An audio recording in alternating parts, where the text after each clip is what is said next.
오늘 읽으실 말씀은 마가복음 12장 13절에서 27절까지 말씀입니다. 마가복음 12장 13절에서 27절까지 말씀입니다.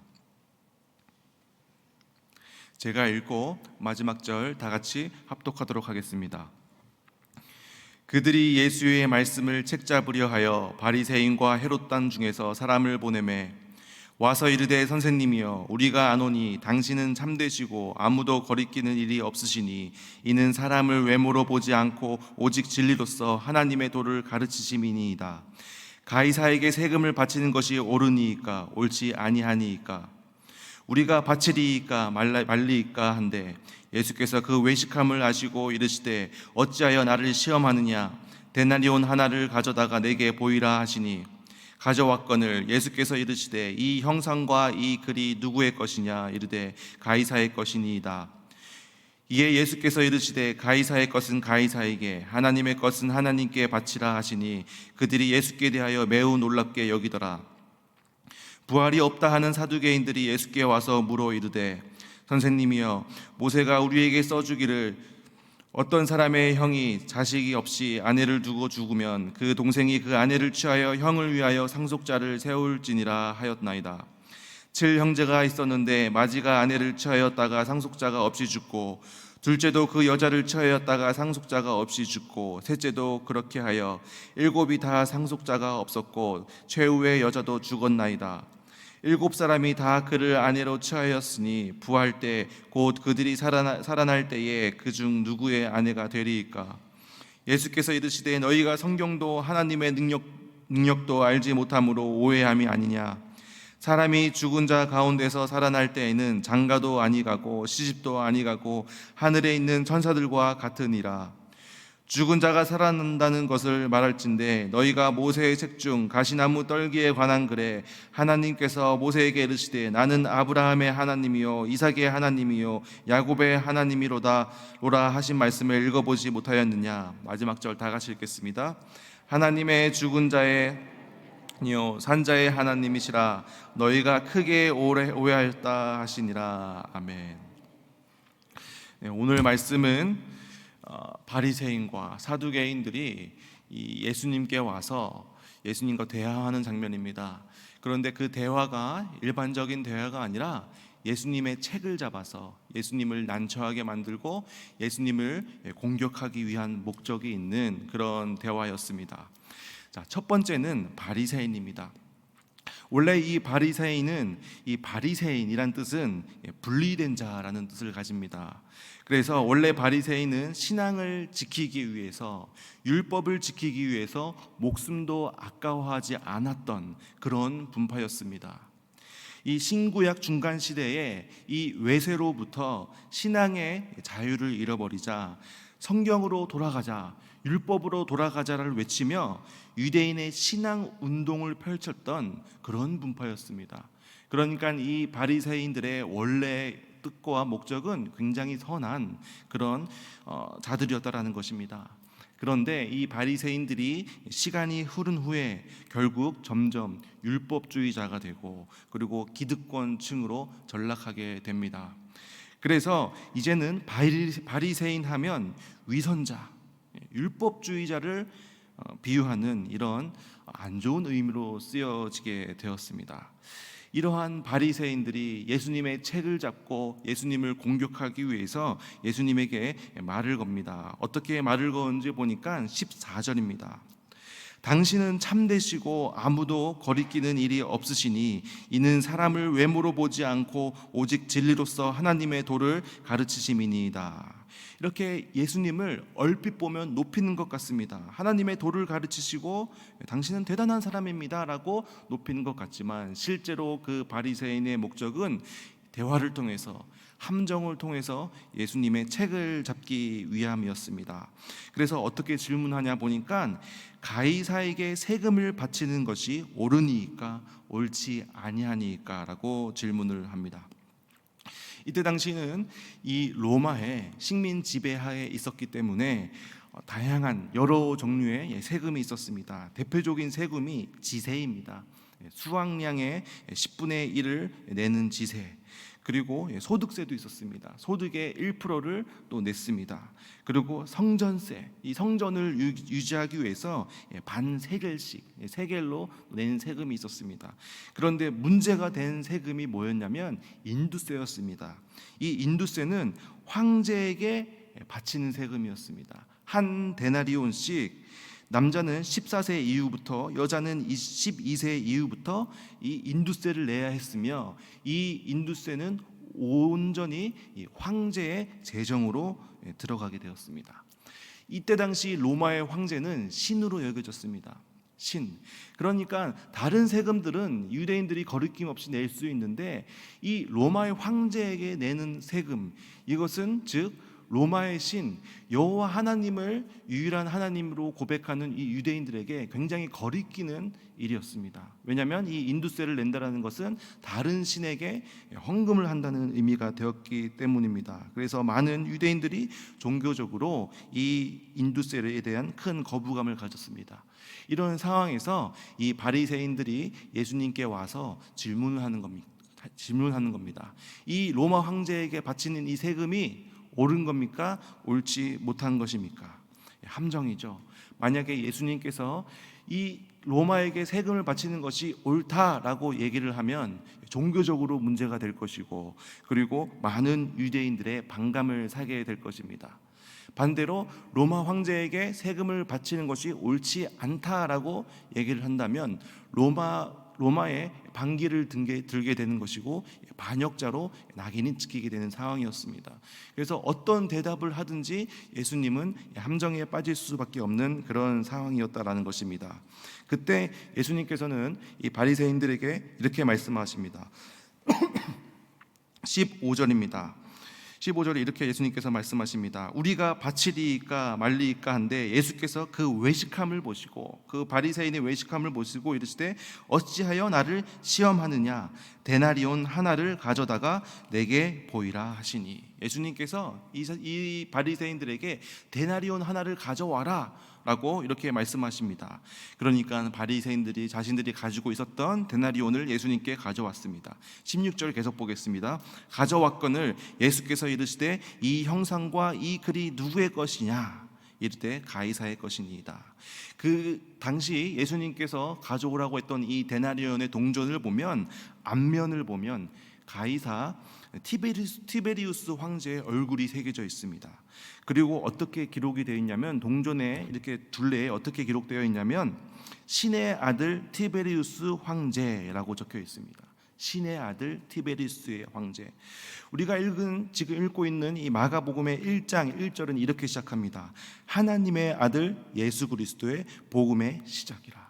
우리의 고백은 예수 그리스도께서 하나님의 아들입니다라는 신앙을 고백을 하지만, 이 동전에는 신의 아들인 티베리우스 황제라고 적혀 있다는 것입니다. 그 뒷면을 보니까, 또 뒷면에는, 동전의 뒷면은 어떻게 적혀 있냐면 신의 대리인인 황제가 평화를 내리노라, 이렇게 적혀 있습니다. 신의 대리인인 황제가 평화를 내리노라. 그러니까 이 동전에는 로마 황제가 신의 아들이다라고 기록되어 있는 것입니다. 그런데 예수님께서는 이 데나리온을 이 바리새인에게 가져오라고 명령하셨습니다.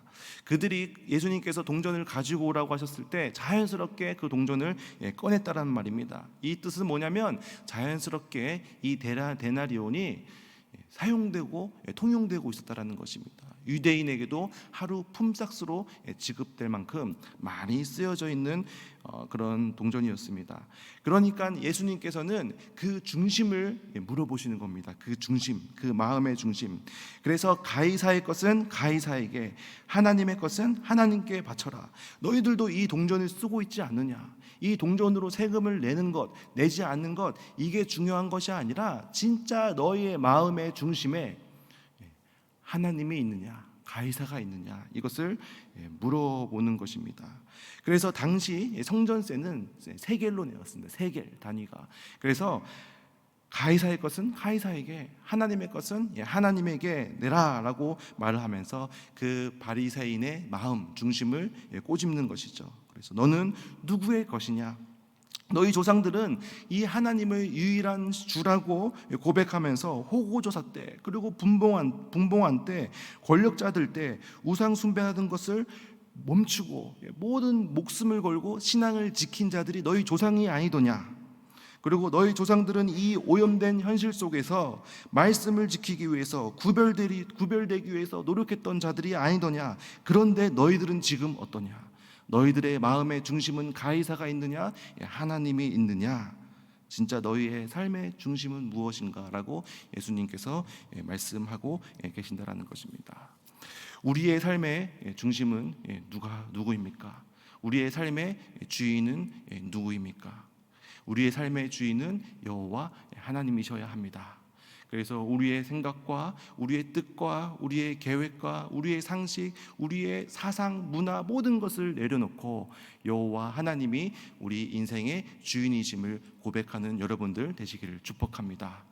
말씀과 기도로 하나님께 여쭤가면서 하나님께서 인도하시는 그 길을 묵묵히 따라가는 여러분들 되시기를 축복합니다.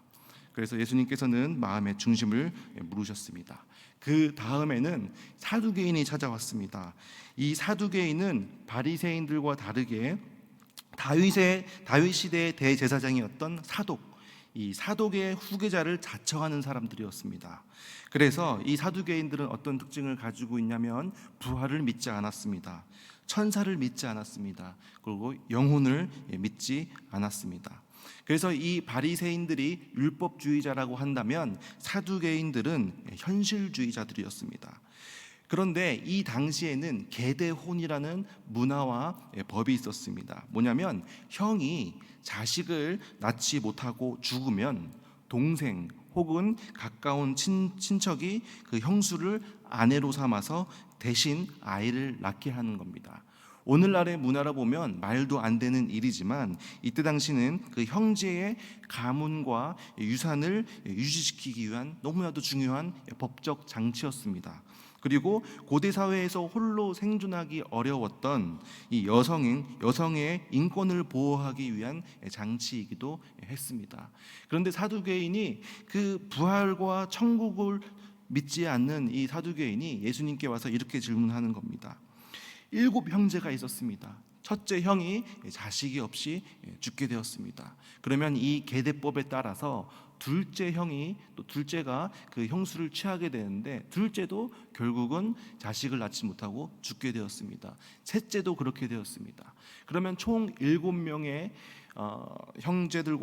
형제들에게 이 한 명의 부인이 있는데 문제는 나중에 죽었을 때 천국에서 그럼 결국은 이 부인은 누구의 부인이 되는 것입니까? 이 아내는 누구의 아내로 살게 되는 것입니까? 라는 질문이 사두개인의 질문이었습니다. 이 사두개인의 질문의 의도는 뭐냐면 정말 천국의 삶이 궁금해서 물어보는 것이 아니라 이 천국이 이처럼 오류가 많다라는 것을 예수님께 말을 하는 의도를 가지고 있다라는 것입니다. 그때 예수님께서는 이렇게 대답하십니다. 24절 25절을 보니까 예수께서 이르시되 너희가 성경도 하나님의 능력도 알지 못함으로 오해함이 아니냐. 이 사두개인 너희들은 그 하나님의 능력도 모르고 성경도 모르고 오해하는 것이다. 25절 제가 계속해서 읽어보겠습니다. 사람이 죽은 자 가운데서 살아날 때에는 장가도 아니가고 시집도 아니가고 하늘에 있는 천사들과 같으니라. 천국은 장가도 가지 않고 시집도 가지 않고 하늘에 있는 천사와 같다라고 예수님께서는 말씀하십니다. 이게 무슨 뜻입니까? 영적 세계의 원리와 이 세상의 원리는 다르다는 것입니다. 부활한 이후에는 장가도 가지 않고 시집도 가지 않는다. 그러면 우리가 죽은 다음에 서로 가족도 못 알아보고 아내도 못 알아보는 건가? 이것이 아니라 우리가 생각하는 이 세상의 세계와 지식과 영적의 세계의 원리와 지식은 다르다라는 것입니다. 천국의 생활의 모습과 이 세상의 모습이 다르다는 의미라는 것입니다. 이 세상의 원리와 이 세상의 지식으로 이 천국의 원리를 이해하는 것은 불가능하다라는 것이죠. 그래서 이 성경의 가치관과 영적 원리를 따라가는 우리 삶 가운데는 늘 갈등이 있고 부딪힘이 있습니다. 그럼에도 불구하고 우리는 천국의 소망을 두고 또 성경의 말씀을 믿으며 그리고 영적인 것을 배워가고 그것을 추구하는 그러한 삶을 우리는 살아야 합니다. 또 예수님께서는 사두개인에게 또 이렇게 말씀하십니다. 27절을 제가 읽어보겠습니다. 하나님은 죽은 자의 하나님이 아니요 산 자의 하나님이시라 너희가 크게 오해하였도다 하시니라. 하나님은 죽은 자의 하나님이 아니라 산 자의 하나님이다 라고 예수님은 말씀하십니다. 이 말의 의미는 어떤 의미냐면 죽은 자 가운데의 하나님 혹은 나중에 부활한 자의 하나님, 이게 중요한 것이 아니라 그것보다 더 중요한 것은 오늘날 우리에게, 오늘 살아가는 우리에게 하나님은 어떠한 분이신가, 이것이 더 중요하다라는 것입니다. 천국은 이렇고 저렇고 이런 것을 따지는 것보다도 오늘 내가 하나님과 동행하며 오늘 나에게 말씀하시는 그 하나님을 바라보는 것이 더 중요하다라고 예수님께서는 말씀하십니다. 하나님은 멀리 계신 분이 아니시고 지금 우리와 함께 계신 분이십니다. 그런데 우리는 과거, 예전에 하나님은 어떠셨고 혹은 미래의 하나님은 어떠하실 것이야, 이런 것에 빠져서 오늘 내가 해야 할 일을 놓치고 있는지, 망각하고 있지 않은가 한번 돌아보기를 원합니다. 하나님과 멀어진 채 살아가고 있지 않은가 돌아봐야 합니다. 그래서 오늘 이 시간 하나님께서 나에게 말씀하는 것은 무엇인가? 오늘 이 시간 내가 하나님 앞에 결단해야 할 것은 무엇인가? 오늘 이 시간 내가 끊어야 할 반복적이고 습관적인 죄는 무엇인가? 우리의 삶을 되돌아보고 현실 가운데 하나님께 집중하며 살아가는 것이 너무나도 중요하다라고 예수님께서 말씀하십니다. 어제 청년부 수련회가 끝났습니다. 2박 3일에 똑같은 시간이 주어졌고 40명이 넘는 청년이 똑같은 시간을 보냈는데, 어떤 청년은 그 2박 3일의 수련회 가운데 큰 은혜를 받고 또 앞으로 살아갈 소망과 결단을 하고 한 청년이 있는 반면에, 또 어떤 청년은 그 시간 가운데 또 기쁜 이런 시간을 보내지 못한 청년도 있었습니다.